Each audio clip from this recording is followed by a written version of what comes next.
What's up, YouTube? It's your boy Thomas back again with another rendition of Truth Be Told. There wasn't anything really major going on in the news this past week.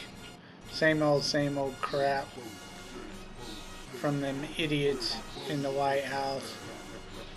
So nothing new there. What I want to talk to you about this week is I just binge watched a lot of the show called First Dates. The show was originally started in the UK, and then like several other countries tried to pick it up. They tried to go with the Bachelor route with this kind of show, but it didn't turn out that way. We tried our own version of this show, and it only lasted like one season. I guess it didn't hit it off real well over here.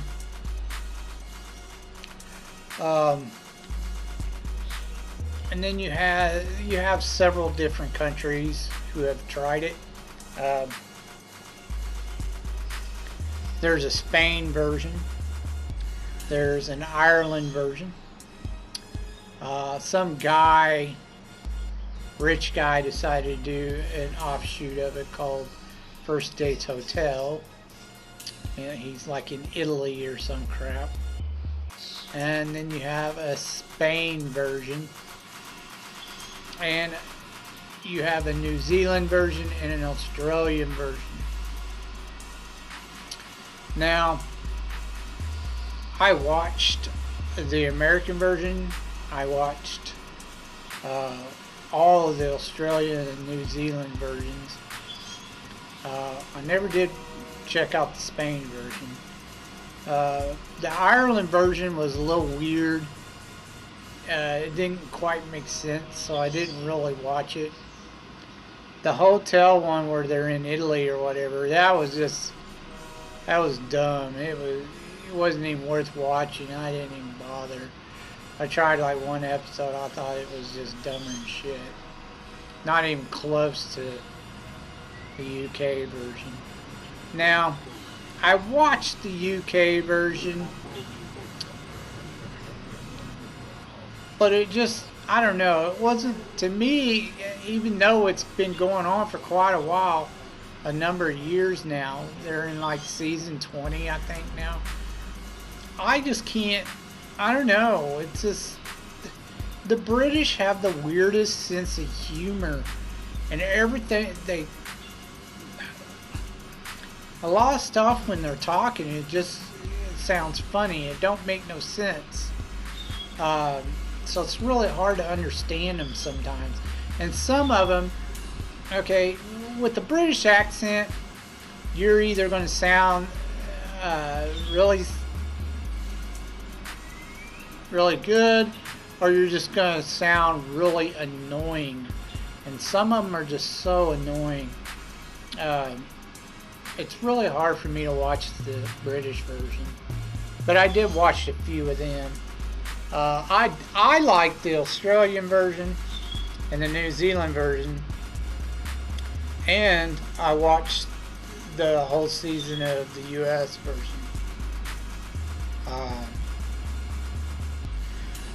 The main thing I saw with problems with this show is almost all the women on the show acted like they were hardcore feminists. And I'm like, what the it was really bizarre. They were getting pissed because guys were paying for the bill.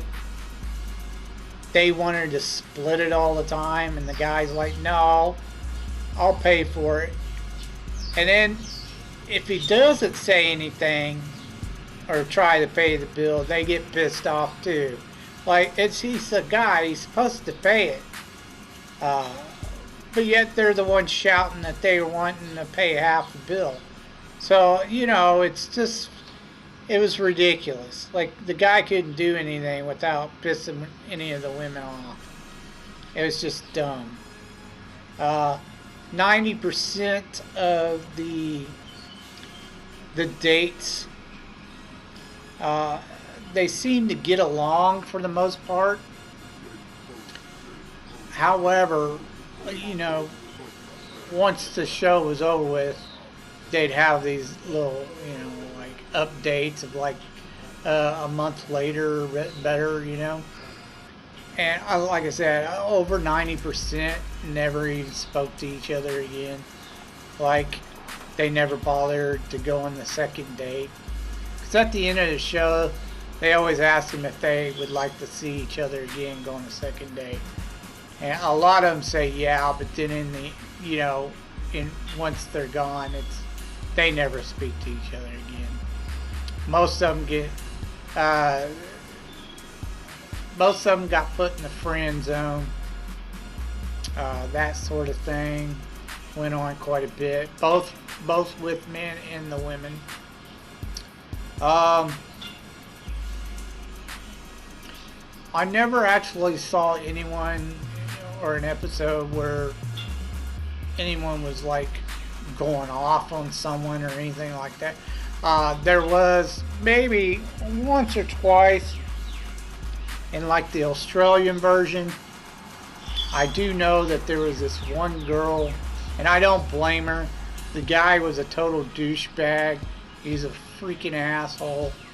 Apparently he's some type of TV reality star, or you know, he was on one of those. I don't care. I can't call them people that's been on, you know, one of these reality shows a TV star. They're just not. But he was on a reality TV show or whatever. He had this huge following, like on his Instagram or whatever, and he couldn't put the phone down for 2 seconds to look at this girl and talk to her. He kept fucking around on his phone. And this was a guy that she was, you know, when they asked her what kind of guy she would like to meet, and she said him.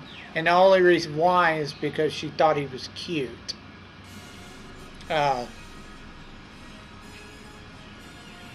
I seen that was a lot of the problem. The women were, the guys were the ones looking for, most of the time, most of the guys were actually looking for something serious. Where the women, they just wanted to go out with them because they were cute. Literally, that's it. They shallow as fuck.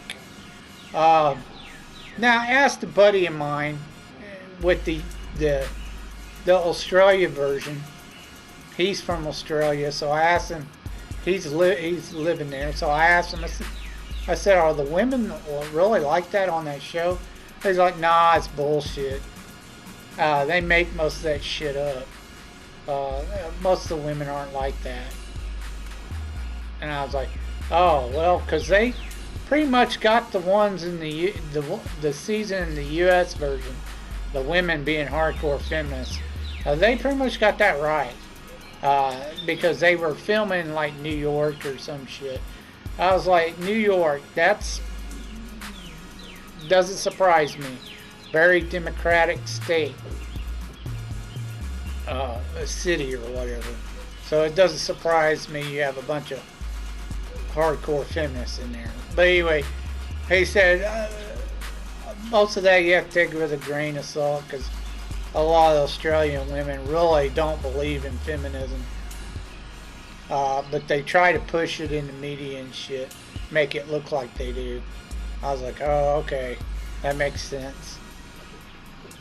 But anyways, yeah, first dates. I think the Australian one is funny as hell. I had, you know, it was fun to watch it. New Zealand one wasn't too bad. If you're into British humor, that dry sense of humor, I mean, go for it, all for it. Just, I couldn't get into the British one. I just couldn't keep watching it. It was so dull. Uh, the Ireland one was just weird. They made no sense, so I didn't even try it. And the hotel version was just god awful. Like I said, never did check out the Spain version because I was told there's a Spain version too, but I didn't know about it. Excuse me. The American version was alright though. I watched it too. So check it out if you want to. Like I said, I recommend the Australian version the most because it's funny. And they actually have a few decent looking people in there. The British version, the hotel version, the Irish version, I'm telling you right now, a lot of the women were just not really good looking. Some of them were, and the guys looked like geeks or dorks most of the time too. Australia was like half and half. You had some pretty good looking women, and then you had some decent looking blokes. But half of them looked like shit too. Same thing with New Zealand, about half. But the rest of them were just, no, most of them people looked terrible. They weren't attractive. But that was my take on first dates. It's just kind of strange, you know. Basically, you're just watching a few couples sit there and have a conversation while they're eating. And that's pretty much it. And then they're asked if they want to go on a second date at the end of the show. That's it. You get a little update at the very end. Like I said, 90% of them don't ever go out again. I think a big contender of that, though, as I noticed that most of these people lived a good hour, 2 hours, or better away from each other. Like they weren't even close to one another. So what would be the point? Long distance does not work. You have to be within less than an hour from each other. It just doesn't work. Alright, movie holics, let's get on to your B-movie reviews. This week is Fantasy Week.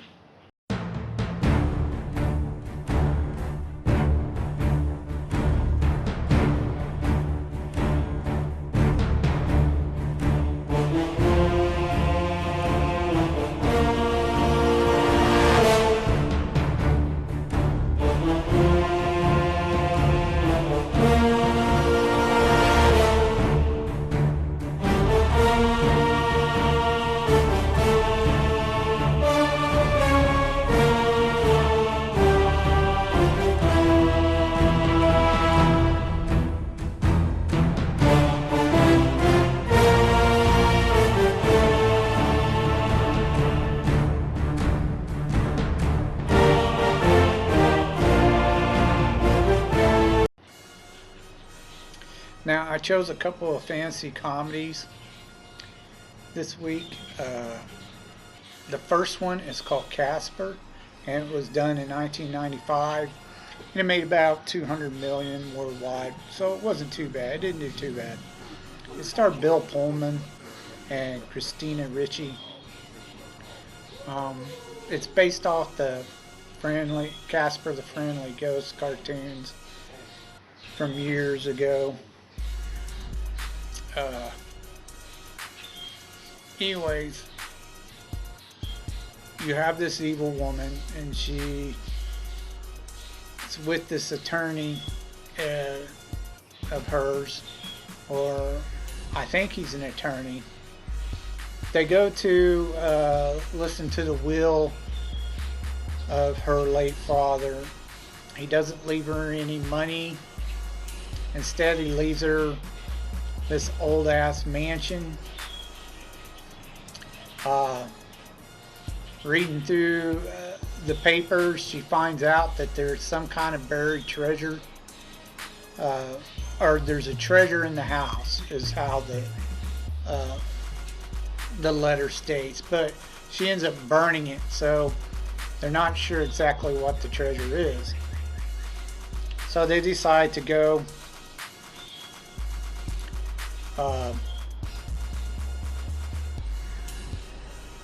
check out the mansion and see if they can find the treasure. Now, I'm not sure, I can't really remember. It may not have been a father, it may have been like a rich uncle or some crap like that. I can't remember exactly what Kenny was to her. But anyway, she goes there to find it. However, Casper and his 3 cousins, of course, end up causing trouble. Mainly the cousins end up causing trouble for her, and she can't. She's afraid of the ghost, so she tries to figure out a way to get rid of him. She tries to just knock it down the place, but they scare off the construction workers. She hires a couple of exorcists, like a medium and a priest, to perform spiritual cleansing on the place, but that doesn't work either.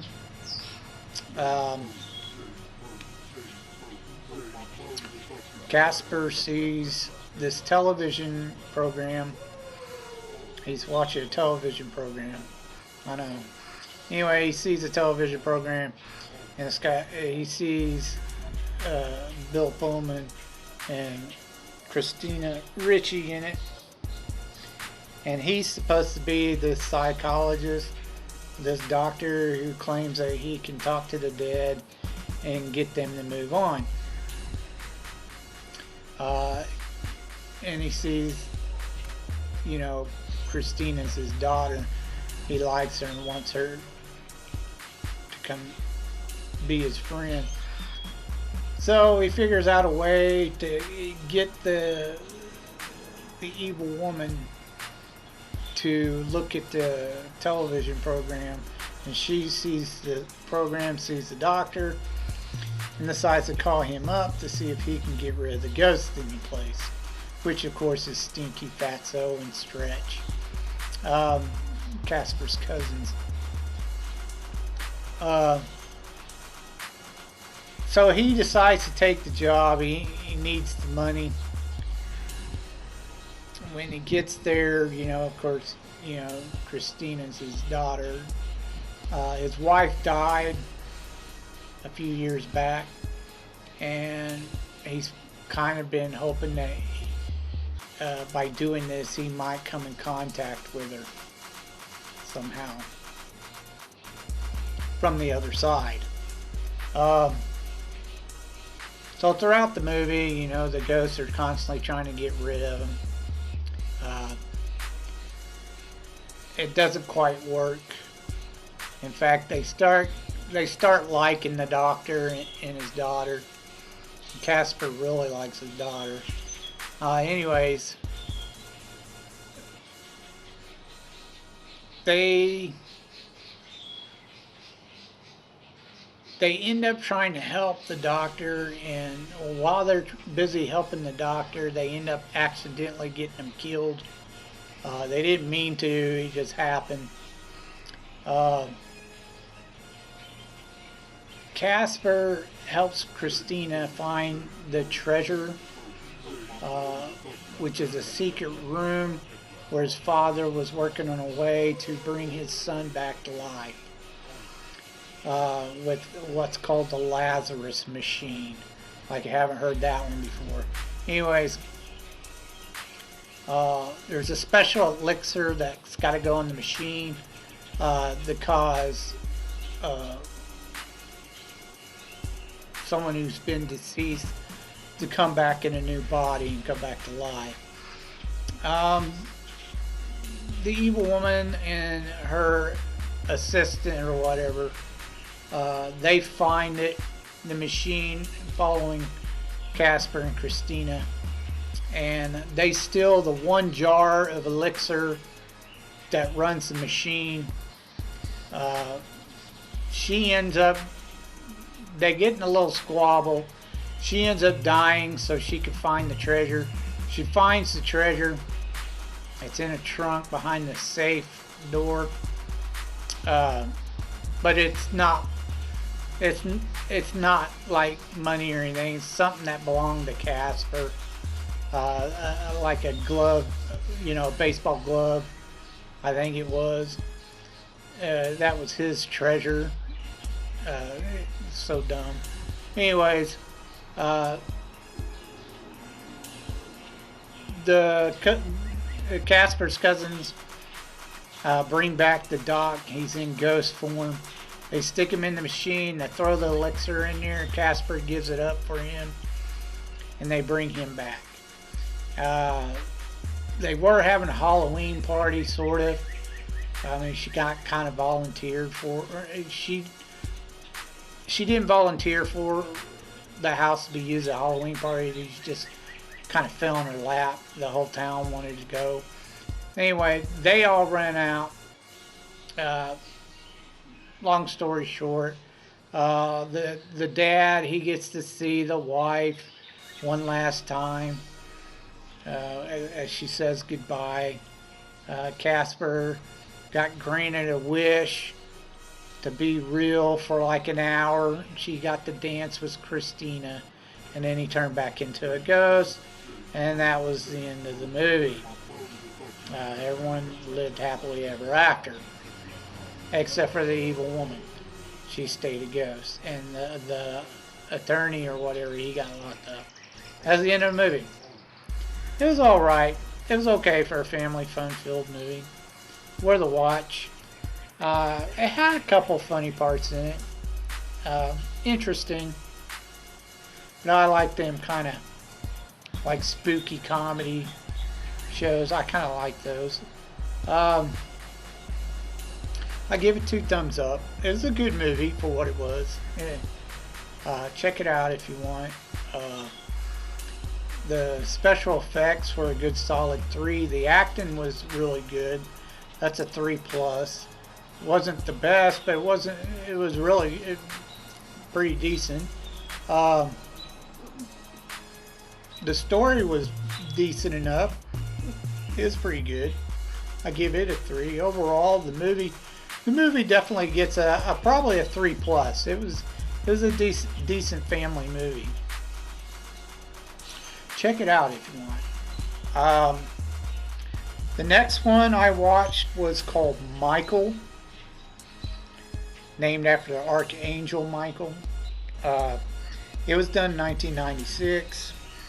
It made about 120 million worldwide. Okay. It starred John Travolta, and the leading lady was Andie MacDowell. Basically, the Archangel Michael it tells him that he has, like, you only have so many vacations to Earth as an angel, and he's on his last one. This is his last vacation to Earth, and he wants to do a little sightseeing before he's got to go back. And at the same time, he's trying to bring together the woman and the lead reporter for this tabloid or whatever, like the Inquirer. He's trying to bring these two together, make them fall in love with one another. That's his real mission. He doesn't tell them that, of course. And he does a few goofy things while they're trying to figure out if he's actually a real angel or not. But it seems to go really bad once he leaves. It just all falls apart. And things don't go so well.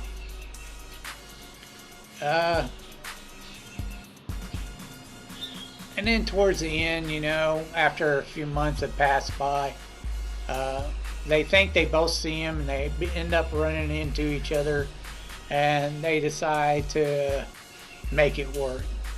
They both are in love with each other, and that's the end of the movie. It was okay. It was all right for a watch, maybe a one-time watch. But I honestly only thought there was maybe one or two scenes in the movie that were actually funny. The rest of it was just, okay. I give it a thumbs up and a thumbs down. It really wasn't like really great, but it wasn't that bad either. You can check it out if you want.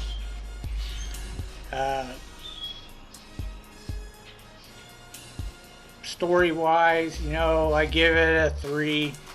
We've all heard the whole angel coming down and only having a few days to hang out or whatever kind of story before. The acting was alright. You had some decent actors, and I'll give that a 3. As far as special effects, there really wasn't much in the way of special effects, unless you maybe his wings. You know, you get to see his wings on him, which, you know, isn't really that special effecty, really. So, you know, we'll just say a 3 for special effects. It was okay, I guess.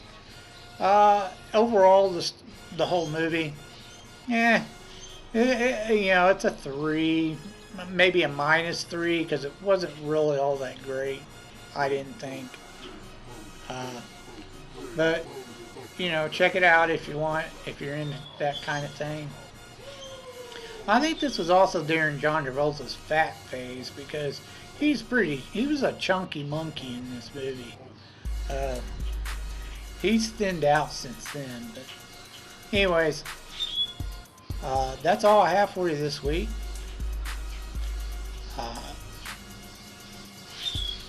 As always, if you have anything you want, any thoughts you want to leave me in the comments down below, or from something I said earlier about First Dates, the TV show, let me know. If you have any suggestions, or you can think of any underrated movies that you think I might not have heard of and would like me to check out and give a review on, please leave your suggestions down in the comments down below. So until next time, that's all I have for you. I told you you'd be told the truth, and you've just been told.